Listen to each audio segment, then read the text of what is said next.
Bonjour et bienvenue dans ce nouvel épisode de Chapitre Zéro, le podcast du label Hardigan. Aujourd'hui, nous accueillons un écrivain prolifique qui a déjà conquis de nombreux lecteurs, Didier Van Covelaert. Son dernier roman, L'Impasse des rêves, mêle fiction et réalité dans un récit proche du thriller. Le protagoniste fait la rencontre étonnante de son alter ego, son double au féminin, Anaïs, écrivaine elle aussi. Tout bascule lorsque le réel se confond avec le polar et une sombre histoire de meurtre vient bouleverser la vie de l'écrivain. Bonjour et merci d'être avec nous. Bonjour. Ma première question, ça porterait plutôt sur les frontières entre la fiction et la réalité. Pourquoi avoir choisi cette thématique? Est-ce selon vous une manière de déjouer les attentes du lecteur? Tout d'abord, la naissance d'un roman, c'est un élan intérieur absolument impérieux contre lequel on ne peut pas résister. Ou contre lequel on arrive à résister quelque temps, mais qui parfois c'est se maintenir dans les coulisses et puis revient vous prendre. Et voilà, cette histoire qui commence en 1981, inspirée de choses qui me sont arrivées dans la vie, m'a accompagné depuis tout ce temps, à travers tous les autres livres que j'ai écrits, où de temps en temps on sent maintenant, les personnes qui ont lu ce nouveau roman, on retrouve des traces dans de précédents romans qu'ils ont lus. C'est-à-dire c'est cette voix en vous qui a besoin de parler, mais c'est encore trop tôt pour qu'elle dise tout. Donc elle laisse échapper quelques bribes. Et arrive un moment, voilà, où pour telle ou telle raison de résonance avec ce qu'on vit actuellement ou ce qu'on a besoin d'écrire, ça reprend totalement le pouvoir et le roman est sorti à ce moment-là. Donc moi j'essaie à chaque fois, j'ai la chance d'avoir un public très fidèle, donc c'est pas une obsession de vouloir le surprendre à chaque fois, mais c'est une forme de politesse.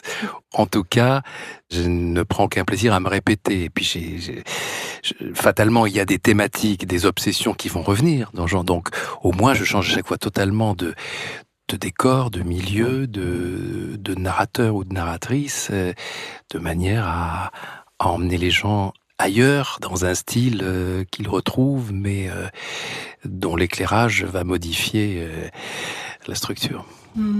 Et ça va un peu avec ma question d'après, parce que justement, je me demandais comment est née cette idée un peu d'introduire un peu du thriller dans un récit qui est quand même très autobiographique aussi. Oui, et très littéraire, mais c'est pas le thriller, il est simplement contenu dès le début, c'est-à-dire c'est un suspense entre, comme vous le disiez, les rapports entre la fiction et la réalité.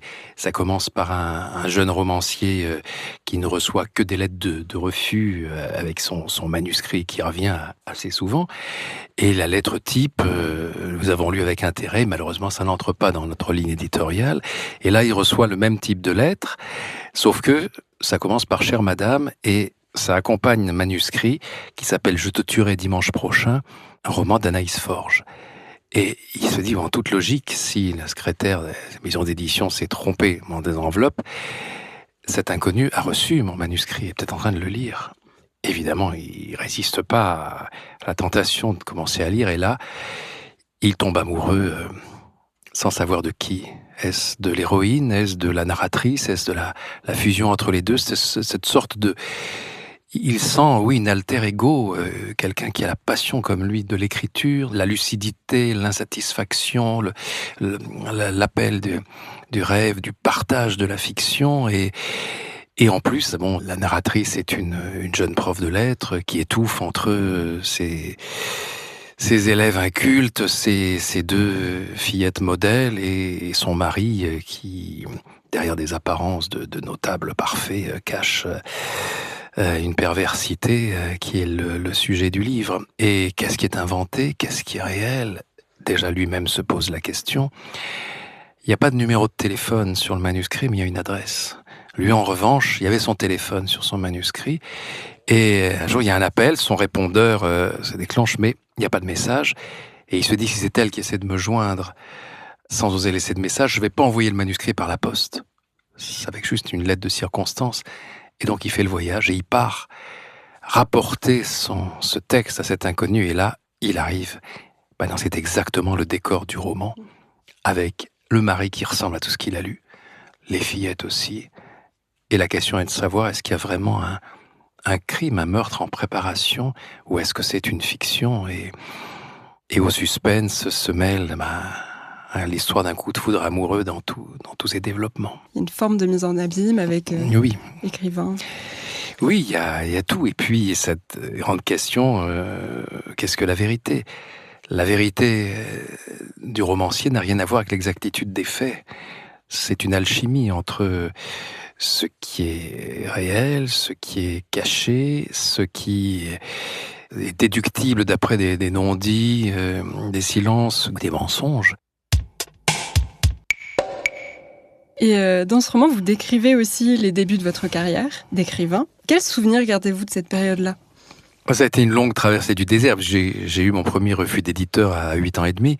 Donc, il y a eu 12 ans d'attente avant d'être publié, un peu plus de 20 ans. Le moment où ce que vous avez tellement prévécu dans votre tête, dans vos rêves, se produit, c'est ce mélange de jubilation, et en même temps, vous avez l'impression de déjà vu, parce que ce qu'on a tellement rêvé et projeté quand ça vous arrive, vous êtes comme un petit peu décalé, un petit peu à la fois en arrière et en avant de la situation. Mais voilà, c'est l'émotion la plus forte, c'est celle que votre histoire, vos personnages, ce qu'il y a sans doute de meilleur et de plus travaillé en vous, va partir à la rencontre d'inconnus, et que ces exemplaires apparemment identiques vont toucher dans leur intimité, dans leur vie respective, des tas d'inconnus qui vont vibrer en vous lisant. Voilà, ça c'est cette émotion-là, ce fantasme-là ne m'a jamais quitté et n'a jamais souffert de phénomène d'usure à chaque nouvelle publication. Et c'était une manière aussi de prendre un peu de hauteur justement sur votre parcours, ce livre-là ? Je ne dirais pas forcément de la hauteur, mais de revivre, surtout de remettre en vie les nombreux disparus qui, hélas, étaient les acteurs de mes débuts, soit les éditeurs, les amitiés, les amours. Le romancier a ce privilège extraordinaire de pouvoir arrêter le temps, revenir en arrière, ou se projeter en avant, ressusciter les morts et les remettre en vie, les remettre en scène. Donc, c'était particulièrement puissant pour moi dans cette écriture. Oui.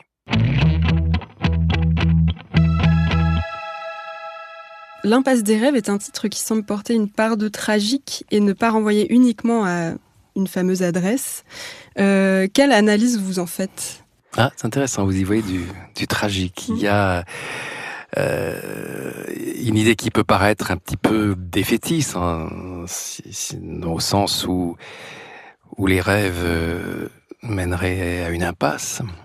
Et puis, il y a, si on peut le voir complètement à l'envers, ce qui est plutôt ma vision, c'est-à-dire que la notion d'impasse fait que vous allez visiter ailleurs.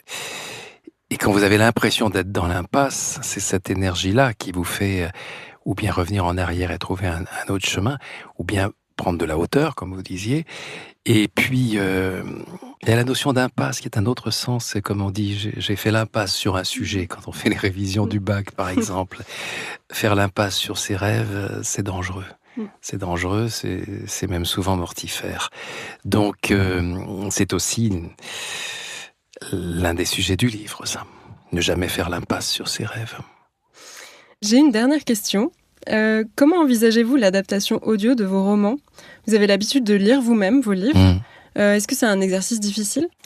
C'est un exercice passionnant parce que d'abord, ça n'est pas du tout antinomique avec l'écriture, parce que j'écris à voix haute. Je fais ce que Flaubert appelait son gueuloir, c'est-à-dire vraiment avoir le retour son sur les phrases pour en apprécier le tempo, voir si l'image que je souhaite jaillit des sonorités, vérifier les changements de rythme, les accélérations, les bémols. Donc tout ça, je l'ai vraiment à l'oral. Et puis, je fais parler, il y a beaucoup de dialogues dans mes romans, donc j'ai besoin là aussi de sentir si le personnage parle vrai, si c'est lui. Mais évidemment, quand je fais cette lecture-là, pour moi, c'est pas une lecture spectacle, entre guillemets, c'est pas, sauf quand je lis des extraits à des proches, donc j'ai besoin d'avoir une réaction. Mais là, c'est une lecture destinée à un public, et puis surtout, ce sont des mois, parfois des années d'écriture qui se retrouvent rassemblés en quelques heures. Ça, c'est un livre que j'enregistre je crois, on va faire 8 heures à peu près, vu le rythme déjà de ce matin. Et ça, c'est extraordinaire parce que c'est tout ce temps passé avec vos personnages, avec le travail de vos phrases, les incertitudes, les défis, les tâtonnements, les désespoirs et les enthousiasmes, tout ça se retrouve concentré. Ce moment-là que vous partagez en plus avec la directrice de l'enregistrement, l'ingénieur son. Donc, ce sont des moments que j'attends toujours avec plaisir. Et puis, ça fait plus de 15 ans maintenant que je travaille avec Hélène Lotito et je demande à chaque fois que ce soit elle qui ait réalisé les enregistrements parce que on se connaît par cœur. Elle sent quand il y a une chose que je dois reprendre. Parfois, je le sens avant qu'elle l'ait dit. Je dis oui, là, je crois qu'on n'a pas entendu. Je ne passais pas cette intention. Elle me dit oui, merci. Donc, cette entente-là, ce partage-là, il est formidable. Et donc, c'est vraiment un moment. Et puis là, ça coïncide, le livre n'est pas encore sorti, le livre audio sortira en même temps, donc c'est vraiment le moment, je dirais, de dépossession, le moment où je donne ce livre, où il ne m'appartient plus, où il appartiendra au lecteur, et là c'est matérialisé par cet enregistrement du livre audio, donc c'est un moment assez émouvant, où mes personnages sortent de ma voix. Et bon, c'est pas pour ça autant qu'ils vont me quitter, mais simplement, je ne serai plus leur seul port d'attache.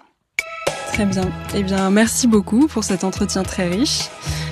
C'était Chapitre 0, le podcast produit par Ardigan. Je vous remercie. Merci à vous.